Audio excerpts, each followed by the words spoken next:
Hi everyone, Robin here, and this is part 7 of my Pokemon Black and White rewrite.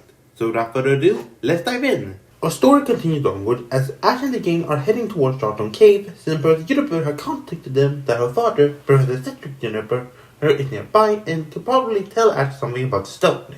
However, on their way, they run into a Joltik who is crawling on the ground very weak. As they help it does some gestures indicating that something is wrong in Charlton Cave. After they heal, they can go to investigate. When they get there, however, they notice that Team Plasma Grunt in the black outfit are there again to cause trouble. After quickly taking care of the Grunt at the entrance, they all enter, and they notice a bunch of Gavengean and Joltik injured on the ground, and nearby they see mysterious people in dark ominous outfits. They introduce themselves as the Shadow Triad and the loyal servant of Lord Ghetsis. They won't be allowing Ash and Defense to interfere with Team Plasma's business any longer, and is prepared to take them out here and now. Ash and the gang refuses though, and immediately a team battle ensues. Ash and his friends using Pikachu, Emolga, and Scraggy as they try to use a Bayonet, Absol, and Excelgor. Surprised by seeing home Pokemon, Hilbert are initially confused, but Ash giving them a quick run of them, the battle immediately begins. Being in an electric cave does give Emolga and Pikachu some advantage, seeing that they are battling pretty much on their home turf.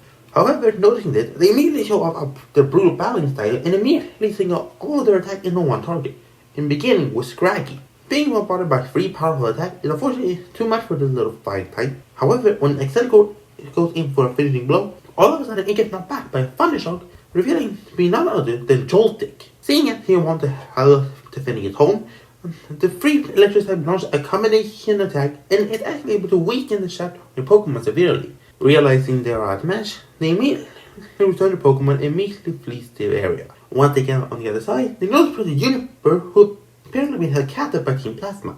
But after the Shadow Triad disappeared, they were able to break her free, and he thanked them for helping her. However, just then, Joltik actually crawls out of the cave and approaches Hilbert, indicating that he doesn't want Hilbert to leave. So with that, Hilbert catching it, making Joltik his 6th Pokemon added to his team.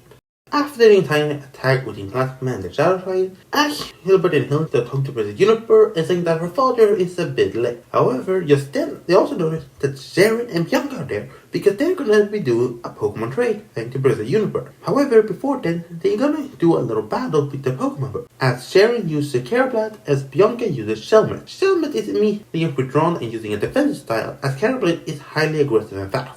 Once the battle is concluded, they both agree to initiate the trade, and with the trade completed, they send out their new Pokemon and immediately watches the evolution, as Shelmet evolved into Excelgor, as Carablast evolved into Escavalier. The battle style is immediately becoming very different.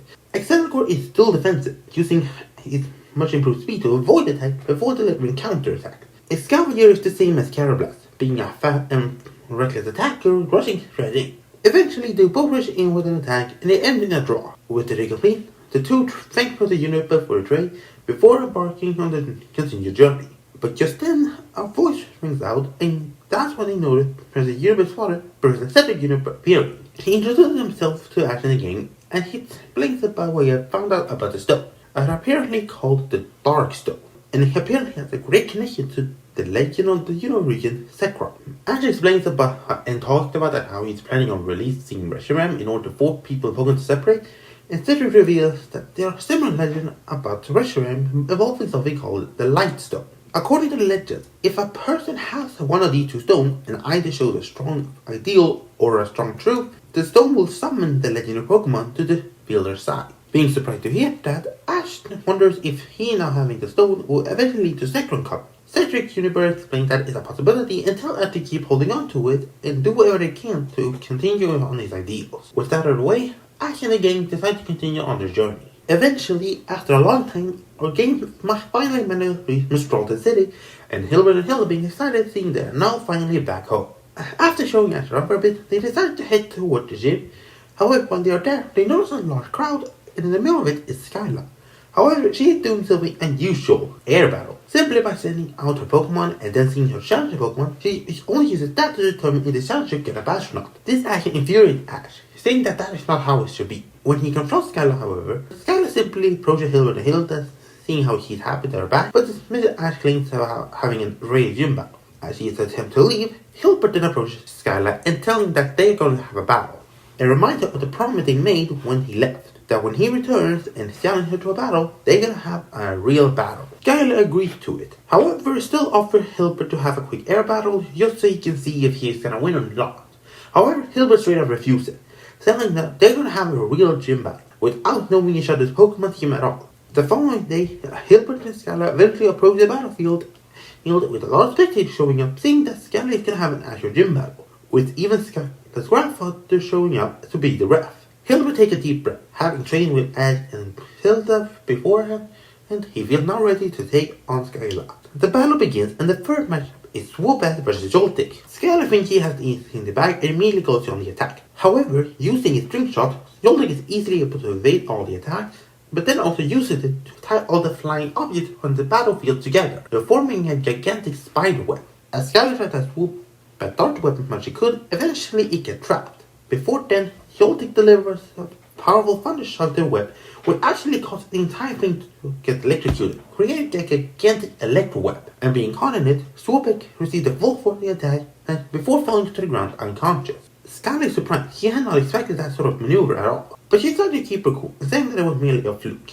With that, she seen her second Pokemon, Unfezant, and the battle between the two is immediately shit. Using Air Slash is easily able to destroy the web and eventually deliver a powerful attack which is able to take down Joltik. Next, Hilbert in Rufflet.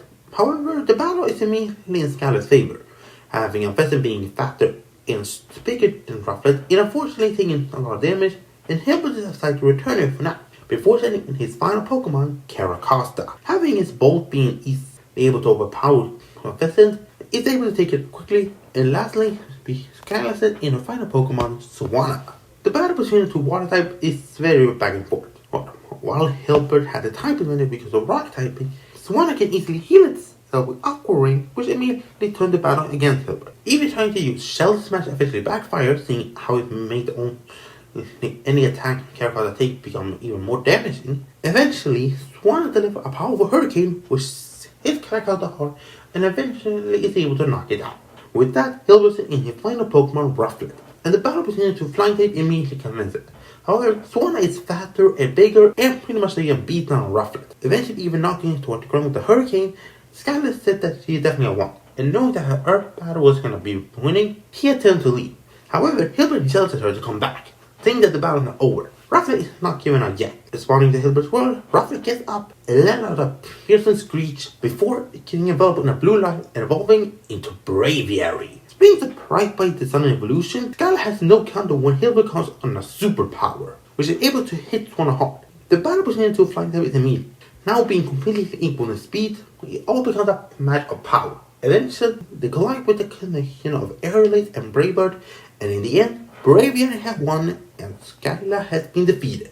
When the battle is over, Hilbert approaches and saying that it was an incredible battle and what happened to Avatar. Skylar then apologizes for being doing air battles for so long and decides that she is going to return to real battles. And her next opponent is guaranteed to be Ash. The following day, Ash is now more than ready for a gym battle against Skylar, and Skylar is also ready for it. The first matchup is Swoobat versus Krokorok. However, unlike in canon, having had Krokorok for longer, Ash and Krokorok are able to work together far more effectively, and is actually able to take Swoobat down, but taking a lot of damage in the process. Next is Unfezant, and the battle is immediately a shift because Unfezant is faster and is able to take Krokorok out. Next, I decide to go in with Jabite.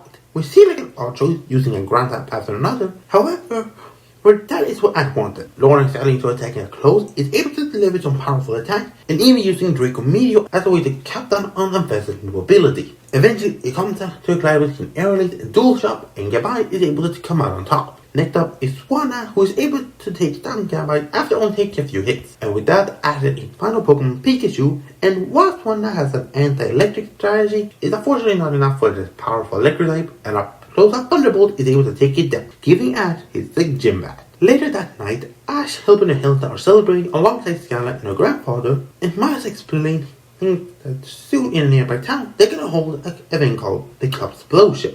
And to say that Ash and Hilbert both participate, seeing that it's gonna be an interesting battle, and both boys are being excited to take part. Eventually, the day of the Club Explosion arrives. As Ash and Hilbert are excited, Hilda decides to stay out of it, since the competition is mainly for fighting type Pokemon or similar close-up fighters. Hilda is not really able to participate, But just then, actually you notice Sharon, Bianca, and Iris there, saying that all they're gonna be participating. As they're only allowed to use one single Pokemon each, Ash decides to go with Duwat, as Hilbert decides to go with Scraggy.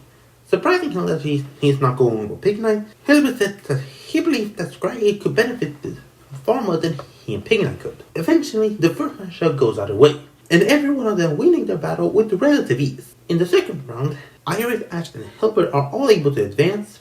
However, the final matchup is actually Sharon versus Bianca. Being a bit nervous to battle against Sharon, Bianca decides to still do her best. They send out their Pokemon with Accelgor and Mienfoo. While Accelgor is notably faster, Mienfoo is patient and able to send the incoming attack and able to strike accordingly. Eventually, they go in for a final attack. However, with the power of Mienfoo's acrobatics, is actually able to deliver more heavy hits and is actually able to take Accelgor out. Bianca is ecstatic, having actually able to beat Sharon, and it's a dream coming true for her. Sharon simply approaches Bianca and congratulates her on a battle well fought, and hoping that they face up again another time.